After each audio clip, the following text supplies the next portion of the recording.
Australia's very high immigration program is causing all sorts of damage to living standards and productivity and the overall economy. And just to put it into perspective, a major reason why Australia has declining productivity and living standards is because we've grown our population so aggressively. So for this century alone, already, Australia's grown by 8.7 million people, about 46%.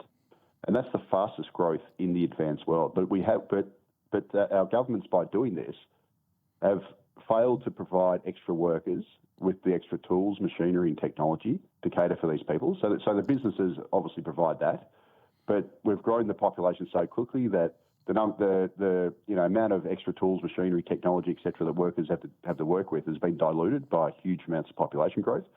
We haven't built enough homes for the millions of extra families that have arrived. We haven't built the infrastructure for the millions of extra people that have arrived into our cities. And as a result, everyone's standard of living has gone backwards. Productivity has fallen. And it's been an absolute national disaster. And effectively, Australia's productivity has been harmed by what economists call capital shallowing. So that happens when the amount of capital investment across the economy, so that's all your private business investment, your infrastructure, all those sorts of things, it's actually decreased per person. So we've actually got less of that now per head than we did. And a large reason for that is that Australians have effectively been sandwiched between the worst of both worlds. So we've got recessionary levels of net investment in the country. So we're not building enough, capital, whether it's infrastructure or business investment, that sort of thing. Mm. But then we've also diluted what we are doing by rapidly growing the population so aggressively. And that's just made us less productive and worse off. And it's not just us, Mike, it's also Canada. So Canada has experienced the identical experience to Australia. So they've obviously had a massive immigration boom as well, especially recently. Mm. And that's also overrun their private investment, and their productivity stinks, and their living standards are falling as well.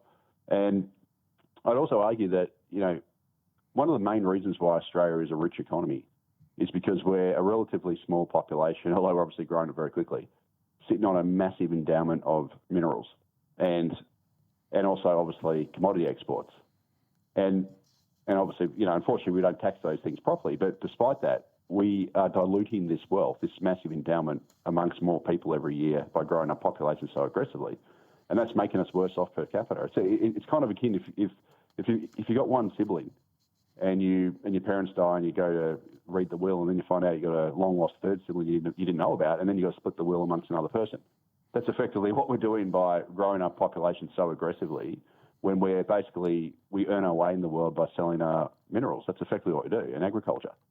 And, the obvious solution here is to end the population-driven growth model and aim for a substantially smaller but much higher skilled migration system. So instead of scraping the bottom of the barrel, we should be bringing in a much smaller volume of very high-skilled people who actually add to the productive capacity, actually earn high incomes, and then they obviously will pay more taxes as well. And doing so would necessarily boost up productivity and living standards, because not only would our infrastructure be able to keep up with the smaller population growth, our housing would be able to keep up, but also we'd have more net private investment. It would be easy for private investment to keep up with the smaller population growth. And then those people would also be more productive in their work because they're higher skilled. And major cities, in particular, wouldn't be crush loaded under this never-ending population crush. So, talking places like Sydney and Melbourne. And, for all the people out there who pretend to care about net zero and everything, a smaller, higher skilled migration program would also safeguard Australia's natural environment, because it means you'd have less people who are, chewing up the land.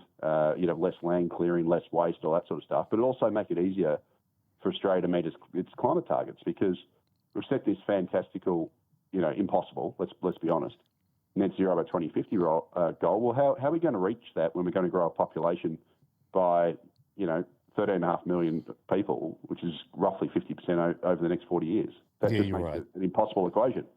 So, and the other area, Mike, just one other thing, we're also committing energy suicide. So, and this is adding cost across the entire supply chain of the economy, and it's forcing deindustrialisation, and it's harming the nation's productivity and growth potential. So, the Albanese government's obviously chosen this net zero path. It wants to shut down all our historically very reliable and cheap baseload coal power and replace it with intermittent weather-dependent renewables, which is going to cost an absolute fortune in transmission costs. We're talking probably, $1 trillion once you add it all up, all the stuff.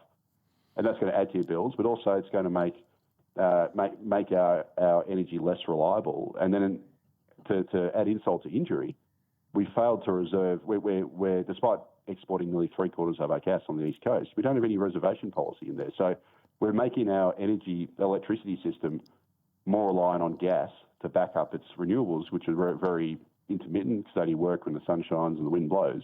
But then we're making that gas, which you need to backstop it, more expensive. So we're just going to have soaring energy costs as well on top of this, which is going to add right across the supply chain. It's going to force our manufacturing sector to shrink even further, and it's going to make us a less productive economy. And these are the areas where this productivity or whatever it's called now, summit, are not going to address. And in fact, in the area of immigration, it's going to be worse because the Albanese government last week announced that they're going to expand the number of student visas, and they're also going to water down English language rules for new migrants, which just means we're going to get more migration. And migrants who can't even speak the language, so it's going to make it tough for them to do so many things. Yes, I think what you spelled out there, Leith, that is actually the real world.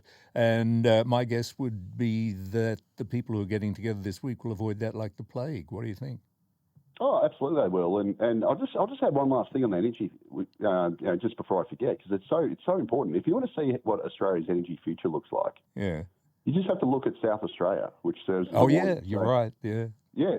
So in 2016, South Australia shut down its last coal-fired power plant, and it now generates roughly 3/4 of its electricity from wind and solar.